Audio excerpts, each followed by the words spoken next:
Let's play a game. Think about your boss. Now, think about the last time they actually seemed to know what they were doing. Having a hard time? You're not alone. Offices all around the world echo with a familiar sound, the collective sigh of employees wondering how the person making decisions about their future can't figure out how to unmute on Zoom. But what if I told you it's not entirely their fault? Enter the Peter Principle. No, it's not a hipster coffee shop. It's a concept from a 1969 book by Dr. Lawrence J. Peter that basically says people in a hierarchy get promoted based on how good they are at their current job until they get to a job they're not good at, and then they stop. Forever. Like a Roomba hitting a wall, but with quarterly reviews. Let's break it down. Imagine a brilliant software developer named Tina. Tina is amazing at writing code, spotting bugs, and doing those magical things where she types a lot and suddenly everything works. Management notices, claps their hands like excited toddlers, and promotes her to team leader. Suddenly, Tina isn't coding anymore. She's managing people, setting deadlines, organizing stand-up meetings, and pretending to care about Bob's ongoing saga with printer access. And guess what? Tina is bad at it. Not because she's dumb, because it's a completely different job. But will she be demoted? Of course not. That would make sense. Instead, she stays there, stuck, making her team slowly fantasize about moving to a cave in the Himalayas. This isn't just a fun theory, it's been backed by research. One study from the University of Minnesota looked at over 50,000 sales workers and found that top performers were often promoted to managers even if they didn't have the skills to manage. The result? Team performance dropped. Because the skills that make you an ace salesperson do not automatically translate into being the next Oprah of sales leadership.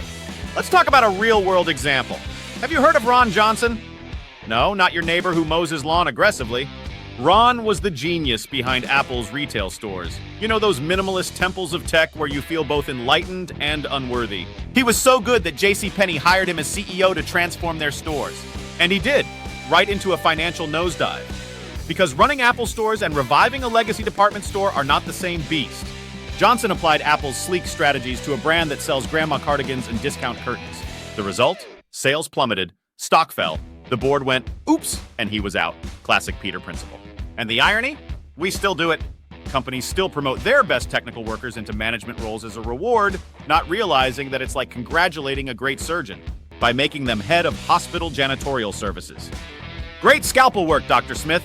Here's a mop and a team of teenagers. The Peter Principle doesn't just apply to bosses. It's in schools, governments, sports teams. Ever seen a fantastic player become a terrible coach? Ahem, think of Diego Armando Maradona. The dude could dance with a ball, but coaching Argentina? Let's just say it was less of a tango and more of a slow-motion trip.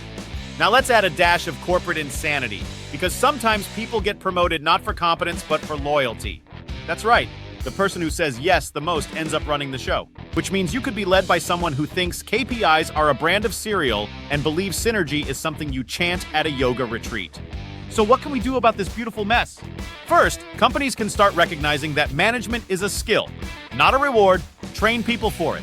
Make leadership a separate track.